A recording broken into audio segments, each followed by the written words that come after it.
So yun guys, yun ang kwento kung bakit nagkaroon si Kakugi ng SBR.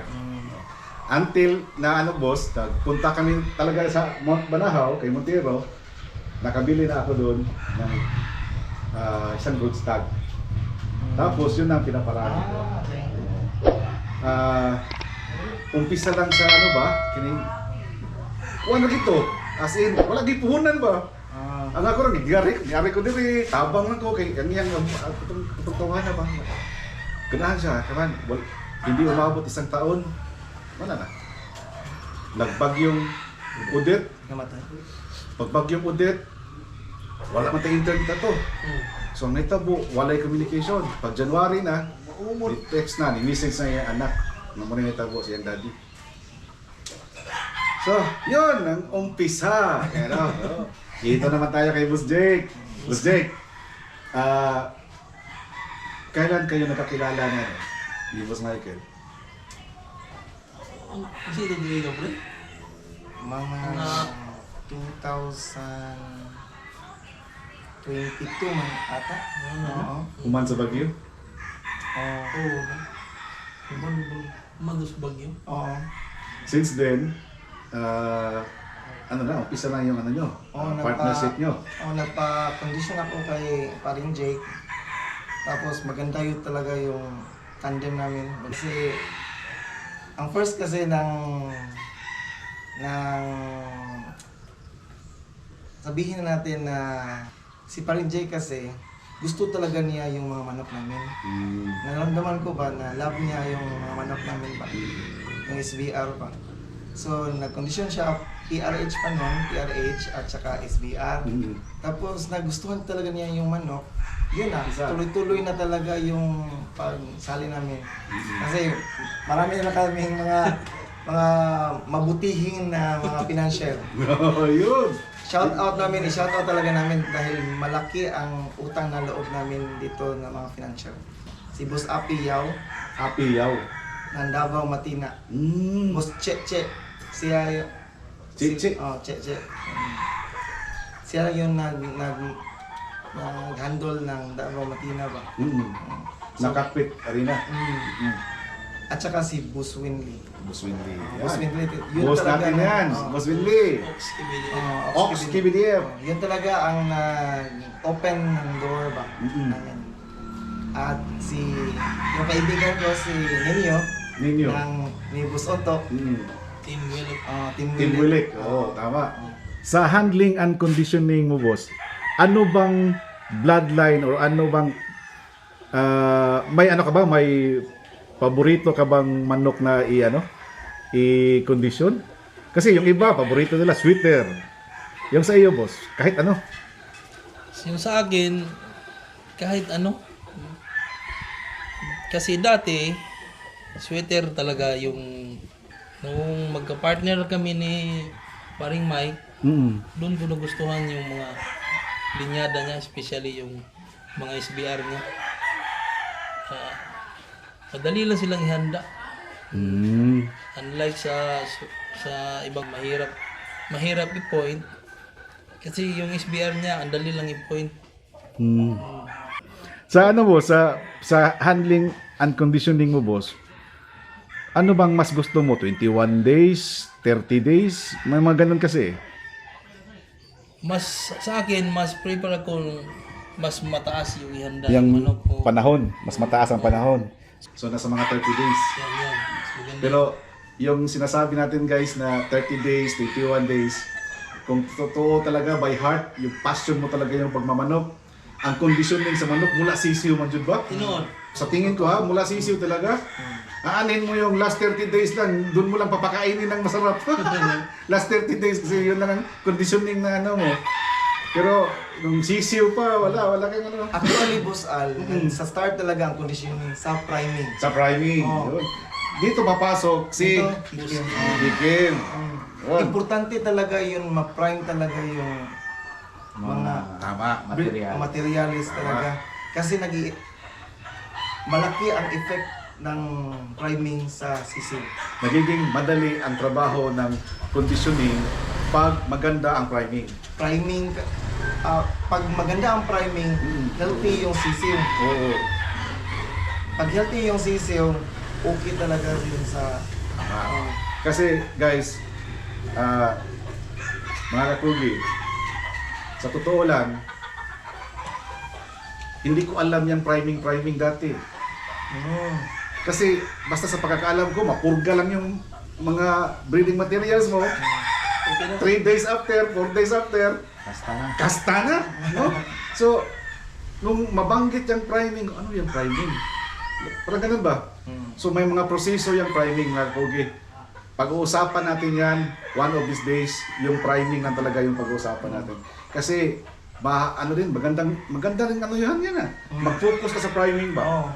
Aanhin mo yung maraming itlog, pero iilan lang ang mapipisa. Di ba? Pag napisa, hindi pa healthy. Oo, tama. Pag may napisa naman, ilan lang ang magtuloy-tuloy. Yun, talagang importante ang priming. Tapos, kami boss, amin, particularly sa akin, sa Kakugi Game Farm, day 1 ng sisiyo, hindi ko pa yan bibigyan ng bakuna. Yung iba kasi nagbabakuna paglabas ng piso, yung sisiyo sa incubator. Bigyan agad ng bakuna. Sa akin hindi. Kasi nagpa-priming tayo, kahit pa aabot siguro 1 week, safe pa yung sisiyo mo. Sa tingin ko kasi masigla naman sa paglabas na ba. Tapos, pag lampas na siguro, pag-abot na 6 days or 7 days, on the 7th day, tsaka ka pa bigyan ng bakuna. May baon kasi.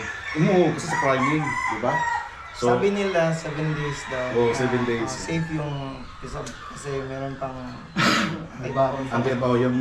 yung ibinigay natin sa mga parents nila, makakarry over yun sa mga sisiyo. Tama. Tsaka, magandang pag-usapan din yan, no? Maganda, no?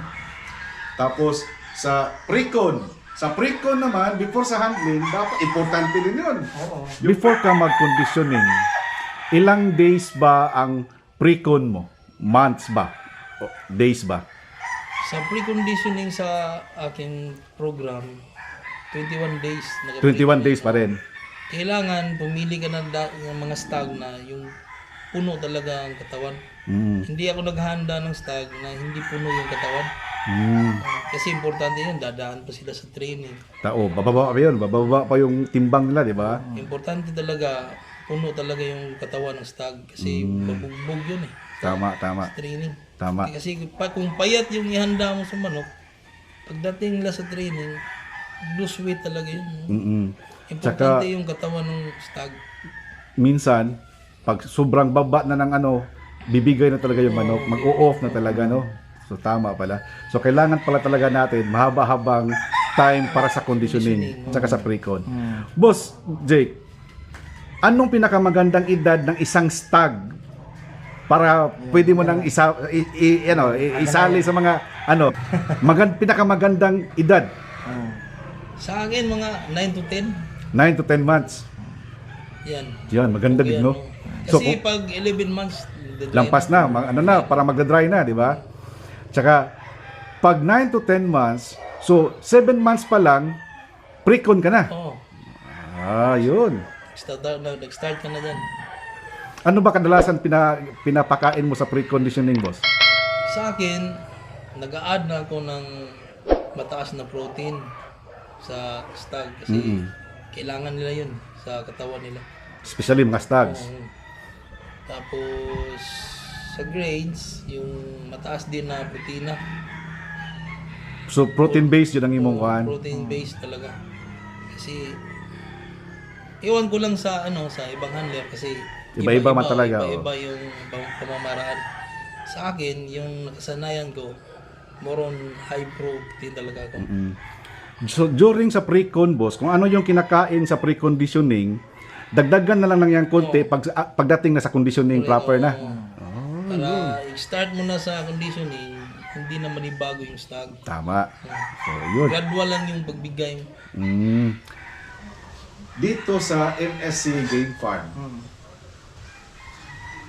sa based on your experience sa mga manok mo, boss, SBR, yung sa mga grays, ganyan, ilang months sila bago mo i-cold or bago ka mag-harvest? Yung bang masasabi natin na pwede na to.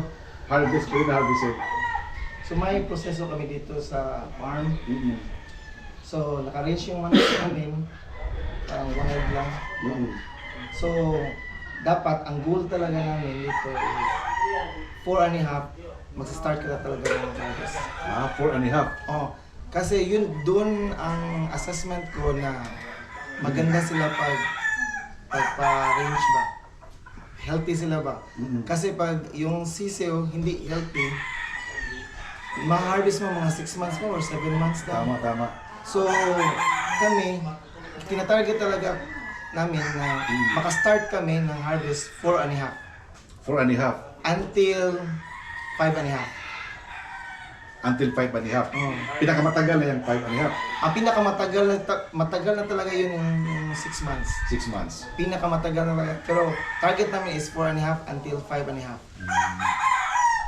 So yun pala. Mm. So, dito boss, makikita mo na Mm. pagdating ng 4 months, astig na yung mga alaga mo. Bruto na talaga sila. Gusto na. Tapos wild, mga kakugi.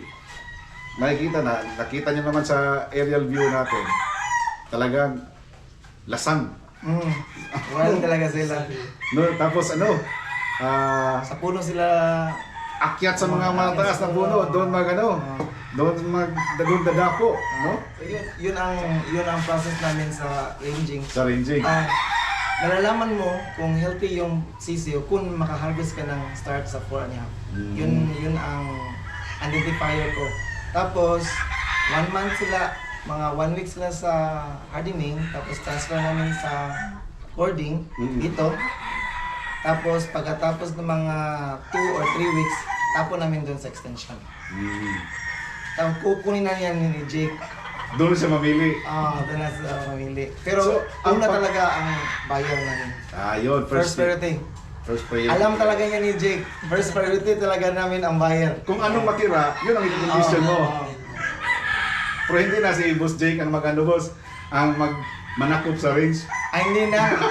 Nasa cord na. Nasa naka-cord. In fact, kung kasi na ngayon? mga 24. 24 heads ngayon ang dadalhin mo, Boss Jake. Para sa Boss, dito sa MSC Game Farm, dito boss, sino ba ang in charge sa selection? Kasi ito mga kugi correct me if I'm wrong. Sa farm kasi, pag sasali ka sa ganitong industriya, mas mabuti may breeding na talaga. Kaysa namimili ka lang, di ba? Yun ang ano ko guys Kasi pag namili ka, hindi mo kasi alam kung anong history niyan mula sisiyo. Di ba? Tapos pag namili ka lang, ang tinitingnan mo, yung style lang, yung karakter lang ng manok, di ba? Panghuli na yung anong bloodline nito. Di ba? Mas maganda talaga gagamitin natin yung produkto natin. Di ba? Boss, dito sa MSC Game Farm, ikaw ba ang in charge sa selection ng mga materials? So ako ang nag-decide ng anong gagamitin. Pero with consultation ni Kikim. Ni Kikim at sa mga tao dito. At meron din akong consultant din na outside sa MSC. Like nilang shout out ni Brad Paul Duran. Oh, Vincent. Vincent Pudera. So, hindi ko kaya to na ako lang ang mag-select ba? Or hindi ko kaya na walang advice from Kikim. Or hindi ko walang advice from Jake. So, lahat ng mga idea ng consolidated, pinaprocess ko yan na anong gagawin, anong gagamitin sa next na season. At proper recording talaga. So, nagsiselect kami dito sa mga breeding material. Kasama sila. Tapos yun ang gagamitin namin incoming Breeding season. season. Usually sa breeding, pag ang gagamitin yung mga stags, anong pinakamagandang edad para i-breed? Oh, yun. Oh, sa mga stags, bang brood stag. Broodstag. Oh. Dapat siguro mga 9 months to 10 months din kasi mature na din sila. So mga 9 months o 10 months. Oo. Tapos yung babae, yung pulit, sa akin medyo mga 7 months kasi 6 months nangingitlog na yung mga babae pero maliliit pa rin yung itlog. So, alanganin pa. Oh, hindi pa fully develop siguro yung matris. Oo, tama, tama. Sabi kasi nila, mga kakugi, na pag early daw gagamitin yung mga pullets at saka yung mga broodstag, early din matatapos kasi masisira agad yung mga katawan. Pag nasa tamang pag nasa tamang edad na sila guys, mahaba-habang panahon mo sila magagamit. May Totoo yan, boss? Iyo. may process yan, Boss Al. For example, gamitin mo yung pullet mo ng 8 months kasi maliit pa yung itlog. Yung sabi ni Boss Kiki. 7 months. So pag ginagamit mo, ang proseso namin is gagamitin namin 8 months in one batch. Tapos, pinapahinga namin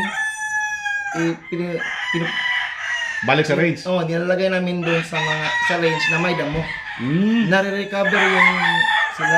Yung nila, yung kasi siguro na pag nangingitlog sila, stress siguro sila, no? Stress talaga, Mga tao ba, musik panganak ba? Nagda-dry sila. Nagdadry. O pag nilagay mo balik sa range na may mga damo, nag-glow sila. Oh. So balik alindog. Tapos, gagamitin mo naman next na batch. Kasi batch kasi kami dito. For example, early bird, 2 batch namin early bird. Local, 2 batch. National, 2 batch. Dalawa. Sa inyo, boss, ilang months lang gagamitin yung isang pullet at saka yung stud? Ilang months ba siya? Kasi yung iba kasi pag hindi pa nangarol, hindi pa naglulugon, continuous breeding pa. Yung iba naman, 2 pisaan lang daw. Para sabi, so sa inyo dito, boss, sa MSC, For example, mag-breed ka ng early bird, may intended kami na material for early bird. yun. May intended kaming material for local para fresh talaga yung gagamitin natin. Kasi pag old na yung hindi kami nagagamit ng mga 3 years old. So mga 2 years old lang hanggang Hanggang 2 years old lang kami. So nagbe-breed kami ng off-season para gagamitin namin sa early bird. At local, ganun. Kasi pag gagamitin naman yung old, experience namin ni Kikim, nagmo-molt. Molt, Hindi ka na makaproduce ng Tama, maayos. tama. Kailangan sa early bird kasi yung gamitan mo mga fresh pullets talaga. Fresh pullets talaga. Kasi yung mga matandang inahin, naglulugon talaga during November, October na season. Lesson learned namin yan na hindi kami na makaproduce ng marami ba. Kasi nagmo-molt sila, tapos easy fix lang pala yun. Mag-produce ka na ng off-season. Yun, magagamit mo na. At iba ang produce ng mga fresh na pullet. Tama. Tama. Totoo yun, guys. Kasi nasubukan ko rin yan. Pero yun nga lang, kasi limitado lang yung mga materials ko. So kung ano yung ginamit ko, tuloy-tuloy na yan. Tapos mag-stop lang yan pag nakita ko maglilimlim na ba? Kanang mulumlum na, di na muhawa sa itlog. So parang gusto nilang pahinga. Kasi by nature mga kakugi, yung mga manok, yung mga inahin, maglilimlim talaga yan. Kahit fertile yung itlog or hindi, ilimliman talaga nila yan by nature. So, mas maganda yung sabi ni boss. So, talaga boss, no? Pag into breeding, dapat prepare ka talaga, no? I-prepare mo. Ito, materials for early bird. Pag natapos na, Material for local. local naman, di ba? Material for national. Kasi 2 months lang naman talaga yung interval, di ba? Ang early bird is September, October born. November, December is local. Tapos January, February, national, di ba? Tapos late born na, no? Tama, At 2 months. kahit i-breed, 2 pisaan lang talaga, David, no? 2 pisaan lang. Kasi, pakasta ka, pagtapos, harvest, yung itlog, 21 days pa man, magpapisa. Ay, duha o tulog. Kasi, yun ang nalilimliman. So, mga tulog, more or less, no? Pinakamarami, Di, bunga ragi doy. 2 pisaan lang talaga. So, tama pala, 2 pisaan lang talaga. So, nako guys, marami tayong matutunan dito. At iba talaga ang produce ng mga fresh talaga. Tama. Kahit i-breed nyo yung old at saka yung fresh na mga pulit, iba talaga ang anak nila. Tama. Dito guys, hanggang 2 years lang gagamitin yung babae. Yung mga pullets, yung mga inahin. Yung mga lalaki boss, hanggang ilang taon gagamitin? Depende sa kung willing talaga sila, pwede mo ang gamit until 5-6 years. Pag maganda talaga kasi, ang technique lang yan is pag yung old na talaga yung broodcock mo, Pwede na, parisan mo ng pulit. mabata-bata. Hindi. Pwede rin tahan ng bata-bata. Kusog. Ha? Mo nang kusog ang 35 years old. Ha? Isang 17, usa ka 18, duha na. Actually, Boss Al, yung kinuha namin sa Banahaw na original na tryo, hindi namin ginamit yun. Kasi ang reason namin is pag yung broodcock na gagamitin namin, naglalabas sila ng palong hangin. Yun. Yun ang Tabas-tabas hangin. yun ang mistake ng maybe ibang breeder ba na i-breed talaga nila yung original. Ang ginawa namin is nag-breed kami ng doon sa Mabanahaw, yung tryo. Nag-select kami ng isa na broodcock. Yan yung isa. Oo. Producer yan, lahat ng produce namin galing dyan. So, yan, hindi na yan 100% SBR. 100% 100% pa rin. Kasi yung SBR na broodcock at SBR na pulit, minix na namin. Breed para lumabas yan. Ah. Tama. Tapos, super inbreed yan yung mga SBR namin, Boss Al, kasi yung galing sa Mount Banahaw na SBR, same marking ng SBR din, minate namin, nag-produce. Tapos, yung broodcock namin, pinair namin yun sa kapatid niya na babae. So, sister-brother na Brother-sister mating. Mating. Tapos yung mga anak niya, binalik namin sa yan. Sa dyan, papa. Sa papa. Yun yung mga SBR. Makikita niyo na yung SBR namin maliliit at hindi matangkad. Medium station. Or mid-station low lang. station lang. So talagang masasabi natin na yun ang magandang pang-material. Kasi sa totoo lang mga kakugi, no? Yung brown red, mababa talaga yan. Mababa talaga yan. Mayroon akong brown red boss, galing kay Jerry Halandoni, mababa talaga siya. So sinubukan kong yung brown red ko, binigyan kong 2 pulit na SBR. Titingnan ko yan. Pero yung mga anak niya, hindi ko pa binibenta kasi gusto ko pang tingnan subukan kung ano talaga kung ano ang resulta. Tapos nag-try din ako guys doon sa atin, sa Kugi, yung Wakela na black. Binigyan ko rin ng 2 inahin na SBR. Black label. Black label na. Pag maganda yun ang resulta guys, tatawagin ko yung Kakugi Black. Pwede. At least, alam ko, na masabi ko, okay, akong nagawa niyan. No? Sa aking creation yan. No? Yung produce na nun, Boss Al, so maliliit na hindi mahaba. Walang bibili, walang gustong bibili. Correct. Walang gustong bibili.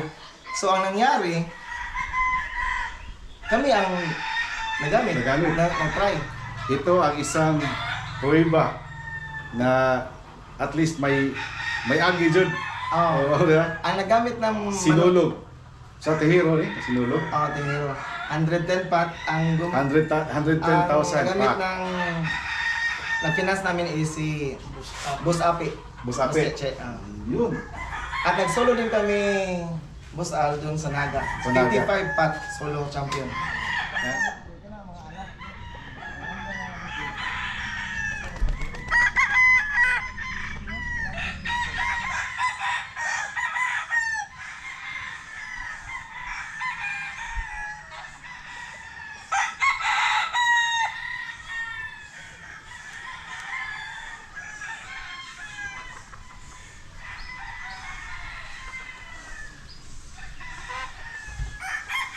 Itong CCTV mo, boss, talagang surrounded ng CCTV ang farm? Ito, farm. Ako. 360. Isa lang ipapakita natin. Isa lang, para para may ano ba, yung mga mga bad elements magpanagan na sad. So, pwede kami lakiki Oh. mag-usap dito. Ah, At na 360 degrees rotate. ano yan? Online. Technology yan sa US, boss. Di. Powered by AV Mendez. Evi Mendez. Si nga na ba? Si Benz. Si Benz. Taga din ha, Cebu? Bunga. Cebu nga. So, yun ang way na pag-manage ko sa farm dito, sa TV. So, nakikita ko pa rin sila nandun sa range, Oo, dito sa recording, kung anong sitwasyon nila. correct. At least kahit malayo ka, boss, alam mo kung ano nangyayari sa farm. Tapos naka-record yan, Naka-record yan, 1 week. 1 week bago mag-delete. Yung isa. Pare sa doon. Nasa usay lagi boss, makabuhi ang manok yung kita siya na. Siya manawag. Oy, nanaw, na yung manok ko nakabuhi. Wala tali sayo. So yun, makita ko yung nasa range. Masusumo yan. Ah, mazoom mo pagit sa imo yung CCTV. Hindot. Ito, Boss Al, para pakita ko sa'yo. Ito ako mag-manage. Ito. O asa man ta karon? Ito. Nata diri. Oh. Zoom ko ha. Mm. See? So makamanage ako niyan tapos ma-move ko yan dito. 360 yan. Napaikot mo. Ipaikot ko. So makikita mo pag may gumagapang, oy, may ahas oh. Tawag. Oh, nag-alert din yan pag May mga movement. Oh, Oh. movement, sounds. Mga ilang piraso to, boss, mga ang CCTV mo? 7. 7. 7. Oh. Dagdagan ko pa yan. Tapos strategic area na mo lagay ba, no? Strategic area. Kay Boss Jojo, parang 16 yata 'yun. Ang arami ah. Dito saso. Oo. 16 ka kamera. Okay yan. Pag marami. Tapos pag gabi, para sang adlaw, para sang morning, hayag kayo. Listen, mag-listen ba? Oo. Nakikita ko rin pag Hayag kayo. Oo. Lo, wari bayabas no. Ya, sunod-sunuron sa ka. kailangan biyabas. Ganahan ko ka ng mga wild nga bayabas. Kaya na ganito sa ubos. Sa soul, sa range. Wow, sarap talaga makikot-ikot guys. Ganitong sinasabi ko mga kakugi. Pag farm visit tayo, talagang ikutan ng farm yan. Yun o, kita mo? Oo. Wow, mga piso no, matog. 3 months na. Gusto namin, Boss Al, na hindi masyadong marami sa isang barn. Oo, para di Dapat 200 congested. lang. 200 sa isang barn, 200 sa isang barn. You are speaking. Anak. Nakaipon ako kasi na marami tayong na champion. So, nakaipon ako, gumawa ako ng extension. So ito na yon. Yan ang fruit ng mga championship namin. So ang ano yan, ang investment na yan galing na rin sa manok. Galing sa manok. Yung manok na ang nag-produce ng pera para sa kanila. Nakakuha tayo ng 2 milyon pre no. 2 million na. Oh. Sukat pagkapilapil niyo. Tulo kami ng 1 million dyan sa Naga. 1.5 Sa Sino. Ah, higa solo 1.5. at mga ito 55. Ito yawa. Katong ubos. Oo. Ubos na ng Ubos ng yaman, na oo. 220. Runner up kami na doon. So, kanang gwapo maabot Manila, boss no? Insurance din kami dyan sa 110 ni DDO. Yan. Ito na yung extension guys. Wow, ganda. Our hearts beat to the city streets. We began to feel the fire. We rise like tall buildings as the chemicals they take us higher. The night's young, it has just begun. The she puts her hand in mine. We wanna chase the night, wanna dance to the light, pull the stars from the sky, just two hearts running wild. Never sleep, never stop, as we shout from the top. We're gonna be two hearts running wild.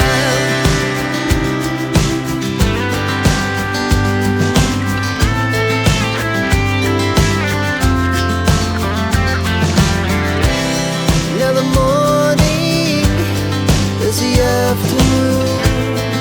We lay awake in bed.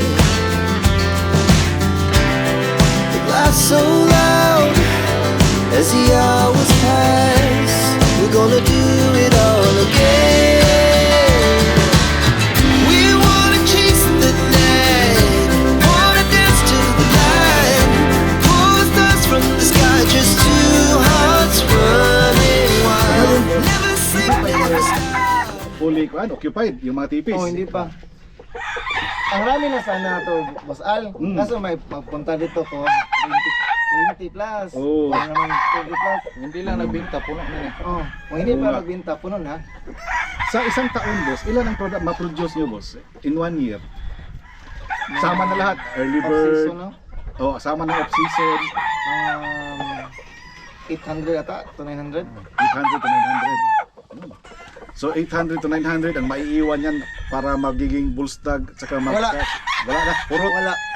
Yun guys, ang ganda ng usapan namin dito mga kakoge. Hindi nyo narinig kasi hindi namin na-record. Saka, Boss Jake, mudaot kita dari Boss Jake, no? Hili sa itong bilbil. Mahili sa tong bilbil. Sarap dito guys. Ngayon o, ang oras alas 2:30. Lamig na ng hangin mga kakoge.